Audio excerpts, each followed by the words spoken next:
కొంత సమయం పాటిస్తే మాట్లాడే ధోరణిలో మీకు వ్యక్తిగతంగా బాగుంటుందని నా పర్సనల్ అభిప్రాయం. నేనేం మిమ్మల్ని ఏమి వేరేగా తిట్టడం లేదు, వేరేగా అనడం లేదు మిమ్మల్ని. కానీ ఒక శ్రేయోభిలాషగా మీకు చెప్తున్నాను, కొన్ని పదాలని కొన్ని జాగ్రత్తగా మాట్లాడితే మీకు బాగుంటుందని చెప్తున్నా. ఎస్ మళ్ళీ వస్తా సార్, ఎస్ మళ్ళీ వస్తా సార్ మీ దగ్గరికి. మనతోటి ఇస్తాను మీకు ఇస్తాను. చాలా వాల్యుబుల్ సజెషన్ చేశారు. నేను ఎక్కడ కూడా ఎప్పుడు కూడా వల్గర్ గా మాట్లాడను. అది కూడా ఎవరైనా రెచ్చగొడితే తప్ప, కౌంటర్ వేస్తాను తప్ప నేను ఎవరిని కూడా ఉత్తు పుణ్యానికి ఎవరిని కూడా వల్గర్ లాంగ్వేజ్ ఎప్పుడు కూడా యూజ్ చేయండి. Right thank you. Next Venugopal గారు. నమస్తే సార్. నమస్తే లక్ష్మణ్ గారు. వేణుగోపాల్ గారు, పవన్ కళ్యాణ్ గారు నిన్న మాట్లాడారు, మనం తెలుసు. ఈ రోజున పవన్ కళ్యాణ్ గారు కావాలంటే మీరు ఈ వీడియో తెప్పించుకుని చూసుకోండి. రేగిడి లక్ష్మణరావు అని నేను వైసీపీ అధికార ప్రతినిధిగా చెప్తున్నాను, మీ ఉడతూపులకి ఎవడూ భయపడ్డని చెప్తున్నారు. ఏం ఏమంటారు మీరు? లక్ష్మీనాథ్ గారు, మీకు అదేవిధంగా ప్యానెల్లో పాల్గొంటున్న విశ్లేషకులకి, అదే వైఎస్ఆర్సీపీ నాయకులకి అందరికీ, వీక్ష ప్రేక్షకులందరికీ నా నమస్కారం. లక్ష్మీనాథ్ గారు, ఇప్పుడు రేవల ఎలక్షన్ చెప్పడం ఏమనంటే, నా వే ఆఫ్ టాకింగ్ నేను విధంగానే మాట్లాడుతున్నా, ఏ పార్టీలో అంటున్నాను. ఓకే, దానికి కాదని లేదు. కానీ ఇక్కడ నేను పవన్ కళ్యాణ్ ఏం చెప్పాడు, సోషల్ మీడియాలో ఏ విధంగా అన్పార్లమెంట్స్ వాడడము, ఏ విధంగా మార్పింగ్ చేసి మాట్లాడటం, ఇవన్నీ ఆపండి. అది మీరు ఆపకపోతేనే ఈ రోజు 151 సీట్లు 11 సీట్లకు రావడానికి కారకులైనారు. కూటమి నాయకులు చెప్పడం, పవన్ కళ్యాణ్, చంద్రబాబు నాయుడు, లోకేష్ చెప్పడం కాదు, స్వయాన మేకపాటే చెప్పారు. మనం ఎందుకు ఓడిపోయాము, జగన్ మెప్పు పొందడానికి ఎవరినంటే వాళ్ళు అన్పార్లమెంట్స్ వాడటము, అసెంబ్లీలో గాని బయట గాని జగన్ మనం మెచ్చుకోవాలి, జగన్ కి మనం మేలు చేస్తున్నాం అనుకుని చెప్పేసి మాట్లాడడం వల్ల అదే జగన్ కి లాస్ట్ కి కీడి చేసింది.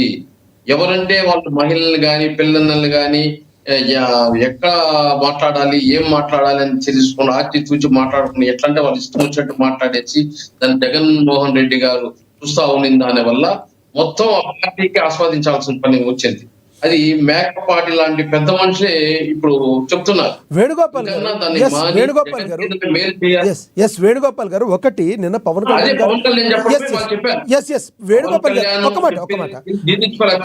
పవన్ కళ్యాణ్ గారు ఏం మాట్లాడారు బయట కూడా ఉన్నాయి, చూద్దాం మనం. అయితే పవన్ కళ్యాణ్ గారు నిన్న మాట్లాడుతూ కొంతమంది వైసీపీ సోషల్ మీడియాలో మాట్లాడుతున్నారు అని చెప్పి కొంతమందిని మెన్షన్ చేశారు, కాదంట్లా.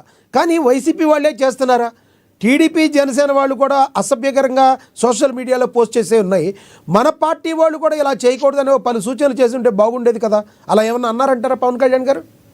ఖచ్చితంగా ఒక తెలుగుదేశం పార్టీ కార్యకర్త కూడా ఈ విధంగానే భారతమ్మ గారి గురించి ఏదో చెప్తే వెంటనే అతని పైన పనిష్ చేశారా లేదా?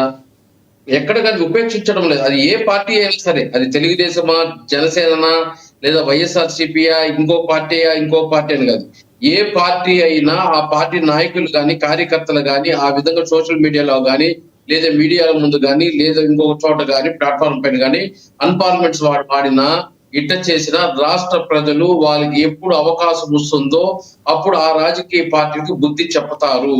ఈ పార్టీ అని ఆ పార్టీని నేను మాట్లాడడం లేదు, ఏ పార్టీ అయినా.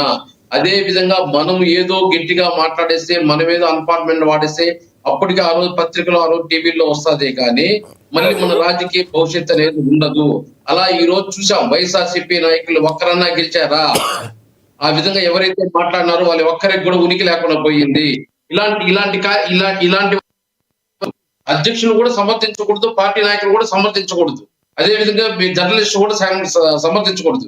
ఎవరైనా ఇలాంటి సమర్థిస్తే కూడా అప్పటికప్పుడు ఏదైనా గొప్పగా ఉండొచ్చామో, అతను టీవీలో మీడియాలో హైలైట్ అవ్వచ్చా, కానీ ఆ తర్వాత కనుమరుగైపోతున్నారు. దాన్ని చూసుకొని మనం కూడా మాట్లాడాలి. గారు ఏమన్నారు, మన దగ్గర ఒక బయట ఉంది, ప్లే అవుట్ చూద్దాం సార్ ఒకసారి.